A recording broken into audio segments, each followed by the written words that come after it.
if, and the minister would have said that there are persons who are currently seeking to leave, voluntarily seeking to leave Barbuda, and we want to assure that every Barbuda, every student from Barbuda that comes into Antigua will be accommodated in the education system here, in our schools here, in our public schools here in Antigua.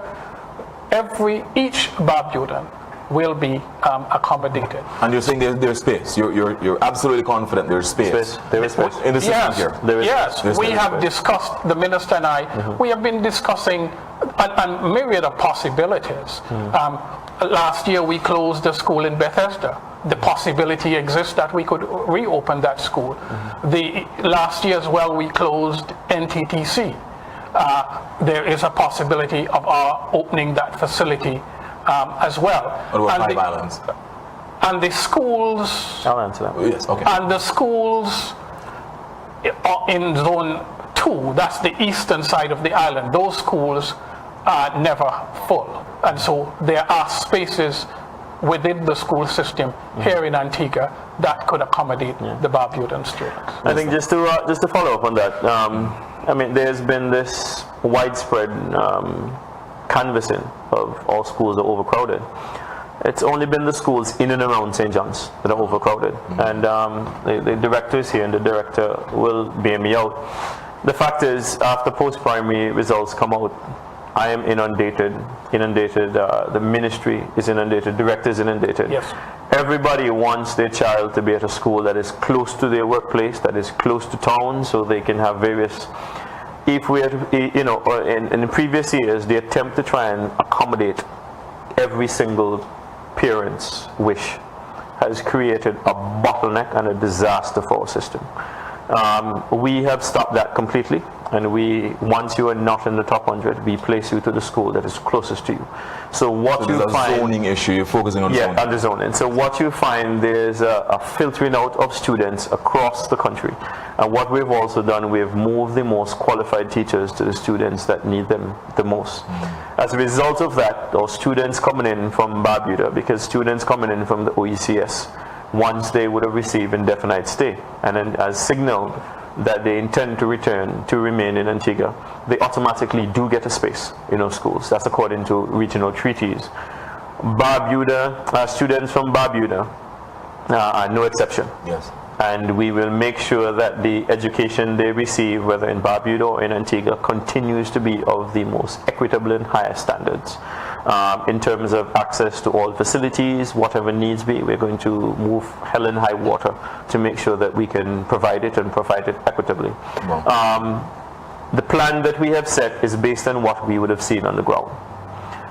We can anticipate and make as much preparations as we can for Hurricane Jose. The reality is, we really don't know what to expect, so we plan going forward. That's why I said that's our plan. It could change tentatively as time, what happens as time progresses. Right. There are some Barbudans who are here now. We invite persons to come to the Ministry of Education if you have not yet identified an area, a school that you can attend, and once you would have identified yourself, we will find placement for you in the current school system, in the current education system that we have now. In answer to your question to the 5 Islands, we have no really shortage of space in our secondary schools when you look island-wide in terms of other facilities. The 5 Islands campus, once we would have finished the accommodations by next week, will be occupied by the School of Nursing. The School of Education is already there, and the School of Nursing, School of Business, School of Pharmacy. Let's see what I think I'm missing out one, but there are four colleges that will be occupying the 5 Islands campus. When we received the building first, we had some challenges with the building. One, the tiles were not done the way that we traditionally do tiles in Antigua. So I know there's been a big to-hoo in several quarters of the media that we're destroying the building. No, what happens is that tiles were built in an elevated manner.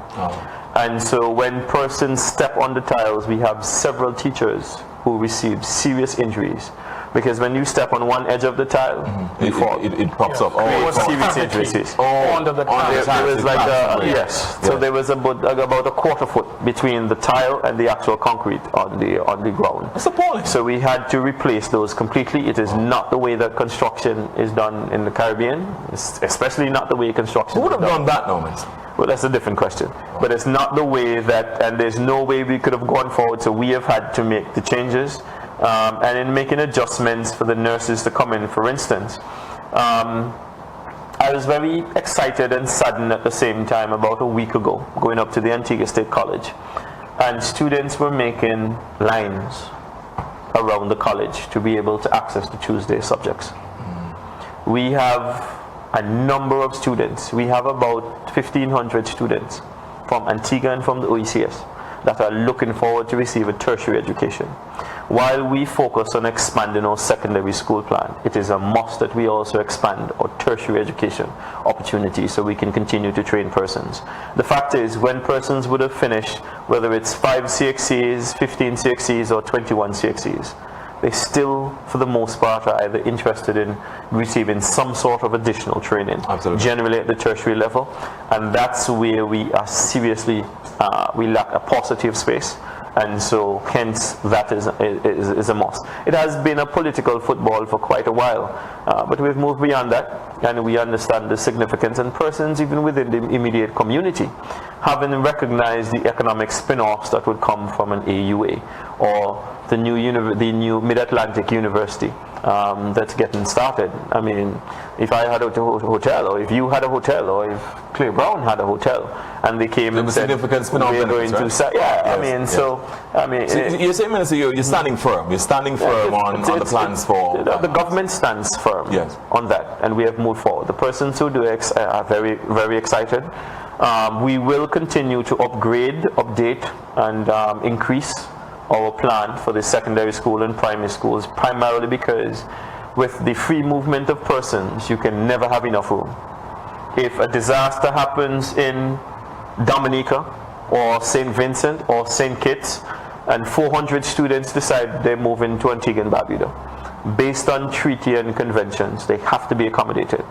We would not then say our schools are overcrowded, unless in every country you have to build with a space for every single child. In the